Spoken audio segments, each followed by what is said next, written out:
the season finale of me talking about Penn State football. They're going into this week. They play Wisconsin.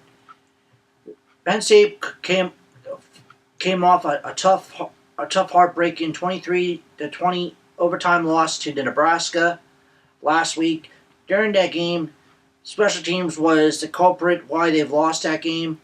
They missed an extra point, a key field goal, which they could have put them up by 3 going into overtime. And also, Hackenberg didn't have his better games. He threw about almost under 50% passes, and also some of his receivers dropped some key balls during the game as well. And Penn State's defense has improved over the last few weeks, thank God, ever since the Ohio State game, but we'll see how well they were improved when they go up against Wisconsin's strong running game, which has always been a trademark of their program for a number of years now.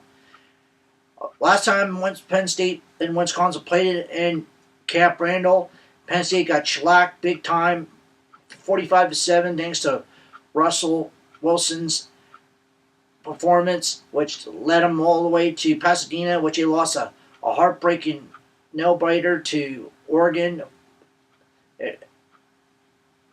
41-38. Great game, great show at the Rose Bowl.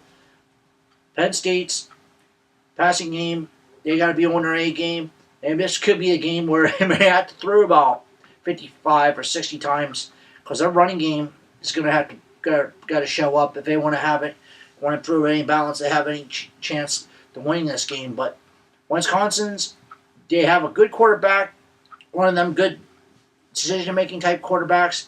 He may not throw a lot of yards, but he does play good with the play action call, part of his passing game, and also the running game. They got 2 kids that run the ball over 1,200 some yards, combined about 20 touchdowns. So Penn State's going to be in for a run for their money when we play in Camp Randall tomorrow night afternoon. So hopefully these guys play a hard-fought game.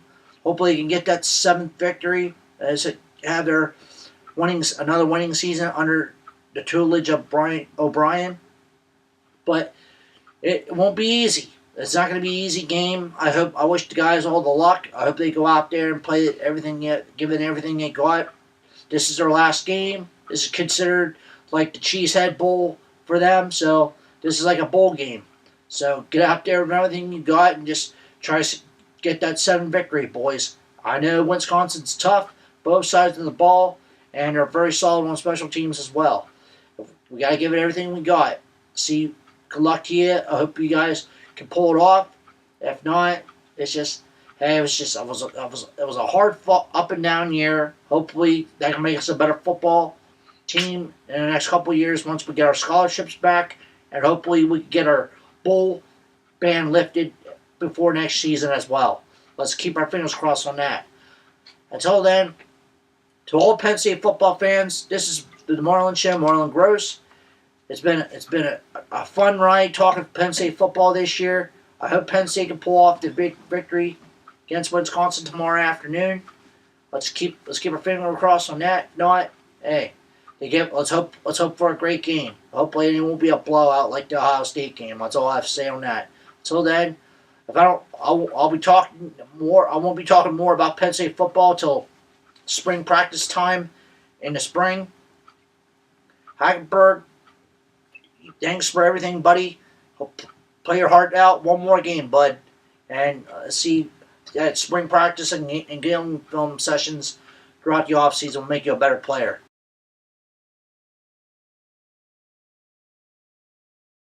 Back to Duke, Arizona final of the NIT Classic. Well, Arizona was the better team tonight, beating Duke 72-66. What sparked Arizona's Wildcats to pull this game off was a 24-8 run where Duke just couldn't make a bucket, and plus couldn't make the key stops during that stretch run down in the game as well. Javara Parker did not have his better game. He finished with 23 points, but he didn't shoot the ball very well tonight. But he did enough to try to help his team's cause. But Arizona was a better team tonight. When it comes to rebounding and transition defense, Duke's going to have some trouble. They gotta really work on that throughout the season if they want to make any serious run for an ACC championship or a serious run at the Big Ten national NCAA tournament as well, and down around road in March. That transition defense and the rebounding is really going to hurt them if they don't come around and start getting better on their game on that aspect. Jabbar Parker can score up the points. I know everyone else can chip in on scoring wise, but rebounding and their transition defense is going to be a question mark. So they want to make a serious run in the NCAA tournament in March. Well, as of right now, there are two big question marks, and their free throw shooting is not the greatest either. That's another key aspect. When I watched they play Kansas, they missed a god-awful lot of free throws during that game. And Jabbar Parker, he missed some key free throws too. But that was his home time.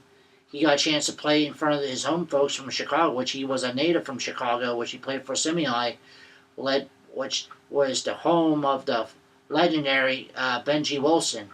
It was a great player, but was cut short by a tragic shooting that happened back in 1984. But he represented that man pride. He represented him with honor. And I wish Jabbar Parker would have wore 25 in honor of Benji Wilson. But, hey, he played well wearing jersey 1. And he'll be a number 1 pick if things keep up for him down the road. We'll got to keep, as long as he stays healthy, and he keeps playing and scoring 20+, Duke will be all right. But they got to get better on transition defense and get better, and plus work on the rebounding if they want to have any chance to make any serious run at the tournaments, and also win the big games throughout the year against North Carolina, Michigan States, because they're going to have some trouble off the paint if they don't do something about those key aspects and on their foul shooting as well.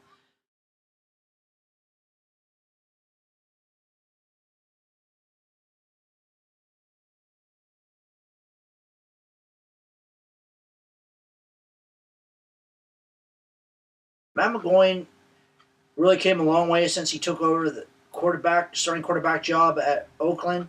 That shows to show that he's really was coached by a very good offensive mind, Bill O'Brien, when he coached and played together at Penn State last year, where Mcgloin picked that game plan up within 9 months, which it took Hackenberg 2 months to get that playbook down.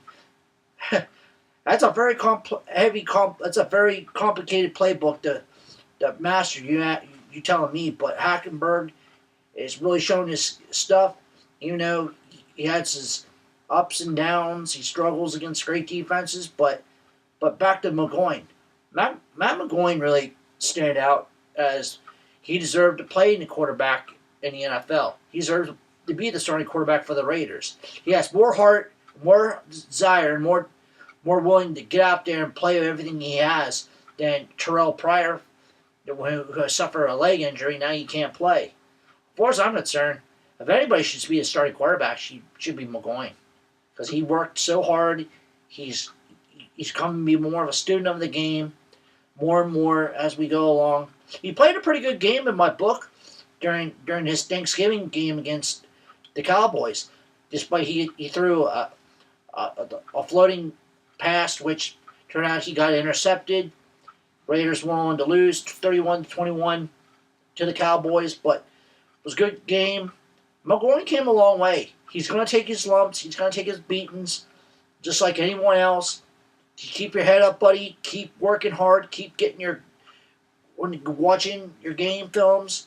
Learn as you go along. Because not many kids, rookies, get that opportunity to start as quarterback there, buddy. You're one of the very few that is starting this year as a starting quarterback. So learn the playbook. Become more a student of the game as you go along. Because I'll tell you right now, you may be the man for the Raiders for the years to come if you dedicate yourself, you keep concentrating and develop that game plan that will work and make a winning franchise. Anything goes. You could be the franchise of that team despite being an undrafted walk-on, bud. So keep it up. Keep up the great work. And I look forward to watching your games as we go along. Even though I'm not a big Raider fan, but I do have a Raider blanket Graham gave me a long time ago. That shows that every time I cover myself with that Raider blanket, I got to respect Matt Mcgloin because Matt Mcgloin's is a Raider, and Stefan Lanuski, whose uncle Steve was a great All-Pro guard for the Raiders for many years ago. And also, he was one of the best offensive linemen that ever came out of Penn State some years ago as well. So, keep up the great work, Matt. Keep getting better. Become more a student in the game. Learn from your mistakes, and the wins will come, my friend. The wins will come. During last night's Pittsburgh Steelers Baltimore Ravens game, one of the head coaches did something he should have never done during the game. He tried to trip Jacob Jones while running down the sideline for a kickoff return during a game, which the Steelers were about to give up a kickoff return. Tomlin, what were you thinking, man? Come on, man. I have more respect for you as a head coach. You would pull a stunt like that, man, dude. You hate the Baltimore Ravens that much. You want to try to risk trying to injure a player and trying to cheat, dude. That ain't right. You're lucky you get fined maybe $100,000 or more, or you're lucky Roger Goodell don't throw the book at you and have you suspended for a couple of games. Come on, man. You gotta learn. You gotta have more integrity than that, man. I know it's a robbery game. I know you want to win, but dude, don't do that stuff, man. That ain't right. You gotta have more integrity as a coach and as a human being to do something like that. I understand you guys get into referee spaces all the time when there's a bad call being made. Power to you. We don't blame you for that. But trying to trip a player, trying to make a kickoff return, not cool, dude. Not cool. You gotta work. Gotta. So I'm saying, man, you're just lucky you don't get suspended for that ordeal. That's all I'm saying. That, man. Be a better coach.